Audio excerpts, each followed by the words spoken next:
యాక్చువల్‌గా ఆంధ్రాలోని చూసుకుంటే కూటమి ప్రభుత్వంలో చంద్రబాబు గారు సీఎంగా ప్రభుత్వాన్ని నడిపిస్తూ ఉన్నారు. అయితే పవన్ కళ్యాణ్ గారికి డిప్యూటీ సీఎం పదవిని ఇచ్చారు. అయితే పార్టీలోని నేతల వైపు నుంచి వినిపిస్తున్న కామెంట్స్ ఏంటంటే పవన్ కళ్యాణ్ గారికి సీఎం పదవి ఇవ్వాలి, లోకేష్ గారికి డిప్యూటీ సీఎం పదవి ఇవ్వాలి అంటూ కొన్ని కామెంట్స్ చేస్తున్నారన్న సంగతి అందరికీ తెలిసే. అయితే అది నిజానికి వాస్తవంగా బయటికి అయితే ఇంకా మీడియా ముందుకు రాలేదు. బట్ వాళ్ళ పార్టీలో వాళ్ళు మాట్లాడుకుంటున్నట్టు తెలిసింది. అయితే దీనికి నిదర్శనంగా నిర్మాత తమ్మారెడ్డి భరద్వాజ్ గారు ఒక ఆసక్తికరమైన ఆయన కమెంట్ గురించి నిర్మల్ భరద్వాజ్ గారు ఆయన కమెంట్ అనేసారు. దాని గురించి మనం ఎందుకు మాట్లాడటం కానీ ఇప్పుడు ఆయన కార్యకర్తలు ఏదో పవన్ కళ్యాణ్ సీఎం అవ్వాలి అని కోరుకుంటున్నారు అంటే సీఎం ఎప్పుడవుతాడు? చంద్రబాబు సీఎంగా ఉన్నాడు. ఇప్పుడు ఆ సీట్ ఎప్పుడు ఖాళీ అవుద్ది? చంద్రబాబు మరణిస్తే ఖాళీ అవుద్ది. ఈ 5 ఏళ్ళు చంద్రబాబు ఆయన సీఎం, ఆయన బతికున్నంత వరకు ఆయనే సీఎం. బతికుండగా ఆయన్ని సీఎం దింపి జరగదు కదా. సో పవన్ కళ్యాణ్ సీఎం చెయ్యాలని అంటే ఆ సీటు ఖాళీ అయిందా? అంటే వీళ్ళు ఏమైనా కలగంటున్నారా? చంద్రబాబు కాలం తీరిందని కలలు కంటున్నారా? లేదా కోరుకుంటున్నారా? ఆయన కాలం తిరగకపోతే జరగదు. ఆయన కాలం ఉన్నంత వరకు ఆయనే సీఎం కదా. ఇప్పుడు సడన్గా ఈయన సీఎం అవ్వాలంటే ఆయన కాలం చెల్లిందని మీరు అంటున్నారా, కోరుకుంటున్నారా? ఒక దౌర్భాగ్యపు ఇది. డిప్యూటీ సీఎం అనే దానికే అస్తవ్యస్తంగా చేస్తారు. డిప్యూటీ సీఎంకే పనికిరాడు అనే పరిస్థితిలో ఈయన సీఎం ఇంకా దేశం రాష్ట్రం అంత దౌర్భాగ్య స్థితికి వెళ్ళిపోవాలా? అంత దురదృష్టం ఈ రాష్ట్రానికి ఉందని నేను అనుకోవట్లేదు. డిప్యూటీ సీఎంగానే అస్తవ్యస్తంగా ఉంది ఆయన మాటలు, ఆయన చేతలు. లా అండ్ ఆర్డర్ సీఎం చేతిలో ఉంటే ఆయనతో తిడతాడు ఆయన. లా అండ్ ఆర్డర్ ఎవరి చేతిలో కూడా ఉందో తెలియదు. అక్కడ ఆల్రెడీ షిప్ను సీజ్ చేసి ఉంటే సీజ్ ది షిప్ అని డ్రామా చేస్తాడు. మళ్ళీ సెంట్రల్ గవర్నమెంట్ ఏమో హూ ఆర్ యూ, అది ఆపడానికి ఎవరికి అధికారం ఉంది? నో, ఆ షిప్ వెళ్ళిపోద్ది అని అంది. నోరు మూసుకున్నాడు. మరి అది కూడా తెలీదు. అది ఎవరి ఆధ్వర్యంలో ఉంది? మనం చేయొచ్చా సీజ్ ది షిప్ అనే అధికారం మనకు ఉందా? సెంట్రల్కి ఉందా? అది కూడా కూడా సీజ్ ది షిప్ అని ఒక షో చేశాడు. రోడ్లు వేయటానికి బాగానే రోడ్లు బాగు చేయాలంటే ఈయన చెప్పులు లేని కాళ్ళతో నడవటము, అదొక ఫోటోలు తీయటం, దాన్ని చూపించడం. అదేముంది? డిప్యూటీ సీఎంగా నీకు నీకు వర్చువల్ ఇవాళ టెక్నాలజీ పెరిగింది. నువ్వు రోడ్డు ఇల్లు తిరగక్కర్లేదు. ఉన్న సినిమా షో లాగా తప్పితే నువ్వు రోడ్డు తిరగడం ఎందుకు? నువ్వు ఆఫీసులో మిగతా అవసరమైన ఆఫీసర్స్ని పక్కన పెట్టుకుని సీఎం ఆఫీసులో కూర్చుని ఆఫీసులందరూ డిప్యూటీ సీఎం ఆఫీస్గా కూర్చుని నువ్వు ఆఫీసులందరూ పక్కన కూర్చుని అక్కడ ఆ ఏరియాల్లో వర్చువల్ కెమెరాలో ఆ రోడ్లు చూపించమంటే వాళ్ళు చూపిస్తారు. ఇక్కడ నువ్వు ఆఫీస్లో చూడొచ్చు. ఆ ఒక్కొక్క రోడ్డు వాళ్ళని చూపించమంటే వాళ్ళు వర్చువల్గా చూపిస్తూ ఉంటారు. ఈ రోడ్డు సరిగ్గా లేదు, ఇమీడియట్గా దీని మీద యాక్షన్ తీసుకోండి, నోట్ చేసుకోండి. ఇట్లా కూర్చుని 10 రోడ్లు చేయొచ్చు. నువ్వు నడిస్తే ఎన్ని రోడ్లు చేస్తావు? ఇది షో. సీఎంగా కూడా డిప్యూటీ సీఎంగా కూర్చుని కూడా ఎట్లా పని చేయాలి కూడా తెలియదు. షో చేయటము, డ్రామా చేయటము, సినిమాటిక్గా చేయటం తప్పితే ఇంకా సీఎం ఈ పిచ్చి వాగుళ్ళు, పిచ్చి కళలు ఇందాక కూడా నువ్వు అంటున్నావు కదా, ఎవరో ఒక మహానుభావుడు, ఎవరో కదలే నా అన్నయ్య భరద్వాజ్, కళ వచ్చేది పగటి కళ. అలా పగటి కళలు కంటున్నారు. అందుకని ఆయన సెటైర్గానే అన్నట్టున్నాడు, ఇది ఒక పగటి కళ అని. పగటి కళ ఇది. పగటి కళ కాకపోతే ఏంటో సీఎం చంద్రబాబు పక్క ఉండగా, సజీవంగా బతికుండగా సీఎం పవన్ కళ్యాణ్ ఏంటి అంటే మీ ఉద్దేశం ఏంటి? ఆయన బతికుండగానే ఆయన తీసేసి ఆ చైర్లో మీరు కూర్చుంటారా? అది సాధ్యపడేదా? అది ఎప్పుడు సాధ్యం? ఆ సీటు ఖాళీ అయ్యేది ఎప్పుడు? ఆయన తల వాల్చిన తర్వాత. అంటే ఆయన తల వాల్చాలని కోరుకుంటున్నారా? ఆయన తల వాలుస్తాడని ఆశిస్తున్నారా? ఏం ఆశించి మాటలు మాట్లాడుతున్నారు? పిచ్చి మాటలు కదా. అంటే మనసులో దుష్ట ఆలోచన ఉందన్నమాట. ఆయన పోవాలి, మనం రావాలి. ఆయన పోవాలి, మనం పోవాలి, రావాలి. ఆయన పోతే బాగుండు, ఆయన తొందరగా పోతే బాగుండు అన్నట్టు కోరుకున్నట్టు ఉంది. దౌర్భాగ్యపు ఆలోచన, అంత చిల్లర దౌర్భాగ్యపు ఆలోచనగా ఉన్నట్టుంది అంతే. దాని పకటికలు అది జరగదు. అంత దురదృష్టం, అంత దౌర్భాగ్యం ఆంధ్ర రాష్ట్రానికి ఉందని నేను అనుకోవట్లేదు. మరి పార్టీ కార్యకర్తల వైపు నుంచి వినిపిస్తున్న ఇంకో మాట ఏంటంటే, చంద్రబాబు గారి కంటే పవన్ కళ్యాణ్ గారికి సీఎం పదవి ఇచ్చి, లోకేష్ గారికి డిప్యూటీ సీఎం పదవి కనుక అప్పచెప్తే ఇంకా సస్యశ్యామలంగా నడిపిస్తారు ఆంధ్ర. కార్యకర్తలమ్మా, ఏ కార్యకర్తలు? జనసేన కార్యకర్త భజన వాళ్ళకేం తెలుసు? వాళ్ళకి ఏమి ఆ కార్యకర్తలకి ఏం తెలుసు? జై జై జై జై అని సినిమా ఫ్యాన్స్ వాళ్ళు సినిమా భాగవతాలు తప్పితే సినిమా తప్పితే వాళ్ళకి ఏం తెలుసు? ప్రభుత్వ విధానాలు ఏమైనా తెలుసా? కేకలు వాళ్ళు ఎప్పటినుంచో సీఎం సీఎం అంటున్నారు కదా! ఒక సీట్ వచ్చినప్పుడు కూడా సీఎం అన్నారు. 100 సీట్లు పోయినప్పుడు కూడా సీఎం అన్నారు. వాళ్ళకి అదొక స్లోగన్ అంతే. అదేంటంటే మురుగుతా ఉంటుంది. ఒక్కొక్క జంతువుకి ఒక్కొక్క సౌండ్ ఉంటది.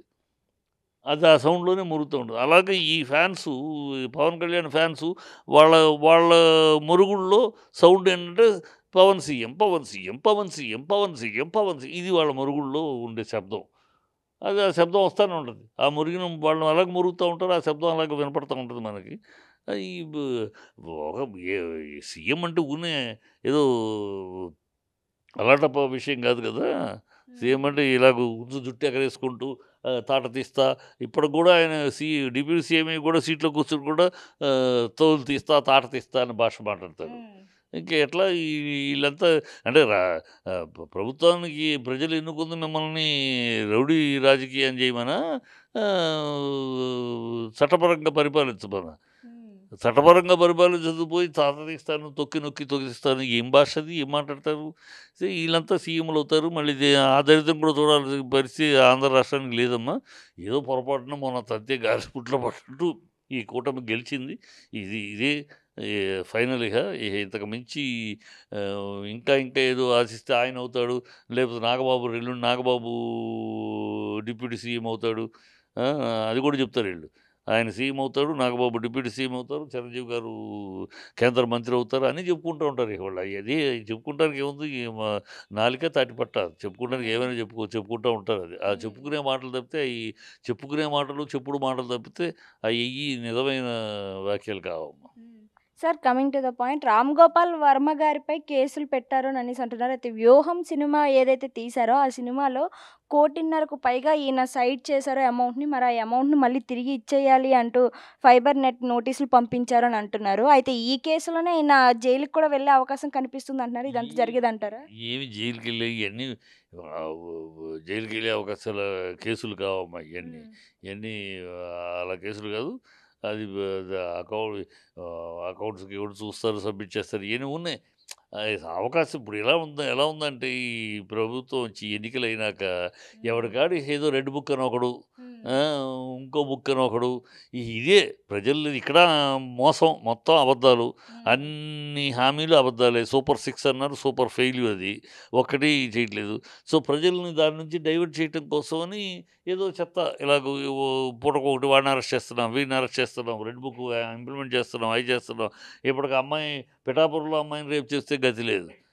ఎక్కడ అరాచకం జరుగుతుంది. దేశమంతా రాష్ట్రమంతా అరాచకాలు జరుగుతున్నాయి. ఇష్టం వచ్చినట్టు అల్లర్లు జరుగుతున్నాయి. ఒక చోట ఎక్కడ పగడబంది రక్షణ లేదు. వీళ్ళు మాట్లాడుతూ ఉంటారు. ఈ గాలి మాటలు మాట్లాడటం అలవాటైపోయింది ఈ ప్రభుత్వానికి. అబద్ధాలు, గాలి మాటలు, డైవర్షన్ పాలిటిక్స్, డైవర్షన్ మాటలు, రెడ్ బుక్ అంటాం, ఇంకో బుక్ అంటాం, ఇంకోటి ఈ పిచ్చి మాటలు తప్పితే ప్రభుత్వం మనం ఇచ్చిన హామీలు ప్రజలు నమ్మించి మనం ఓట్లు తీసుకున్నాం. ఈ ఈ క్షమాపణలు చెప్పాలి వీళ్ళు. వీళ్ళు ప్రభుత్వానికి పవన్ కళ్యాణ్ ఉన్నాడమ్మా. 32,000 అమ్మాయిలు మిస్ అయిపోయారు. నాకు ఒక ఆఫీసర్ చెప్పాడు. వాళ్ళందరూ వ్యభిచార గృహాలకు అమ్మేయబడ్డారని చెప్పాడు. అది పచ్చి అబద్ధమని పార్లమెంట్లో తేల్చెప్పారు. మరి దానికి క్షమాపణ చెప్పాలి కదా! నేను ఎవడో ఆఫీసర్ చెప్పిన మాట నమ్మి మిమ్మల్ని మిమ్మల్ని అబద్ధాలు చెప్పి ఓట్లు అడిగాను, నన్ను క్షమించండి చెప్పాలి. స్పెషల్ స్టేటస్ ఇవ్వకుండా బీజేపీ ఆంధ్ర రాష్ట్రానికి ద్రోహం చేసింది. పాచిపోయి లడ్డూలు ఇచ్చింది, గుడ్డు ఇచ్చింది, గంగడ పాస్ ఇచ్చిందని జుట్టు ఎగరేసుకుంటూ ఆవేశంగా మాట్లాడారు. మరి ఇప్పుడు వచ్చి 6 నెలలు 9 నెలలు అవుతుంది. మరి స్పెషల్ స్టేటస్ గురించి అడగవే. అప్పుడు నువ్వంటివి నీ నాయకుడు చంద్రబాబు అన్నాడు, స్పెషల్ స్టేటస్ వస్తే స్వర్గధామం అయిపోద్ది, ఇండస్ట్రీలన్నీ ఎగబడి వచ్చేస్తారు, ఇక్కడ అందరికీ ఉద్యోగాలు వచ్చేస్తాయి, డామ్ డూమ్ డకార్ అని ఊహతప్పుడు ఉపన్యాసం ఇచ్చారు కదా.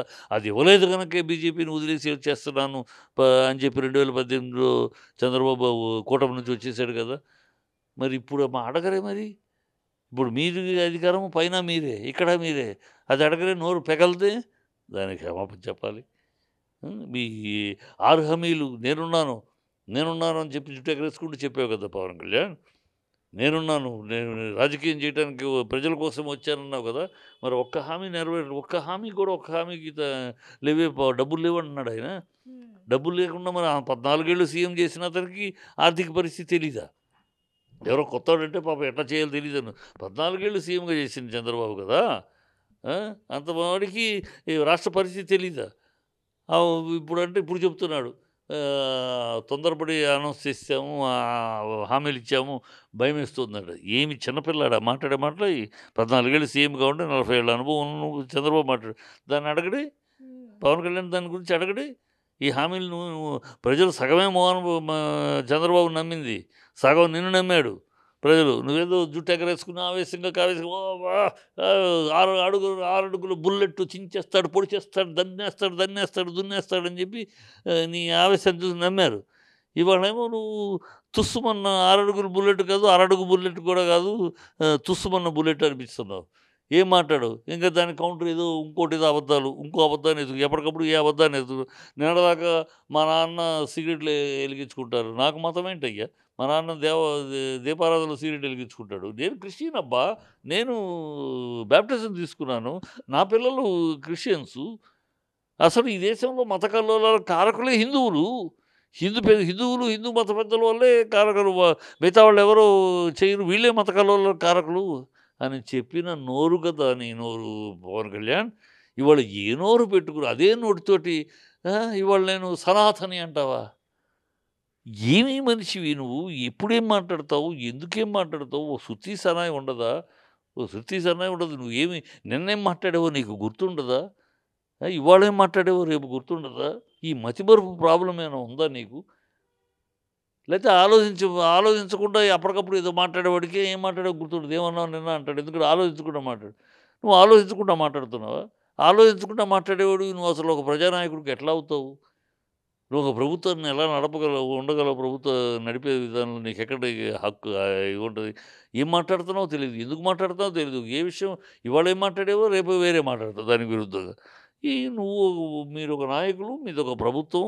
సిగ్గు చేయటం అంతకన్నా ఇంకేం లేదు. సార్ బాలకృష్ణ గారికి పద్మభూషణ్ పురస్కారం ఇస్తున్నారు. అయితే ఆయనకి ఇంత ప్రెస్టీజియస్ పురస్కారం ఇవ్వడం మీద మీ అభిప్రాయం ఏంటి సార్ అసలు? ఏమమ్మా అర్హుడు, యోగ్యుడు. దానికి అతనికి అదే అది పొందటానికి అర్హత, యోగ్యత ఉంది. నటుడుగా అన్ని రకాల జోనల్స్ చేశాడు. ఒక పౌరాణికం కాదు, ఒక జానపదం కాదు, ఒక సైన్స్ ఫిక్షన్ కాదు, ఒక పల్లెటూరికి కథ కాదు, ఒక సోషల్ సమస్యల విషయం కాదు, ఒక ఒక ఆడకూతుళ్ళ విషయం గురించి అన్ని జోనల్స్‌లోనూ చేశాడు. అన్ని జోనల్స్‌లోనూ చేసి ప్రజల్ని మెప్పించాడు. అలాగే సామాజిక సేవ హాస్పిటల్ పెట్టి బసవతారకం కాన్సెప్ట్ అనేక మంది ఉచితంగా చేయించటం అనేక చేస్తున్నాడు. సో, అతను ఆ పురస్కారానికి అర్హుడు.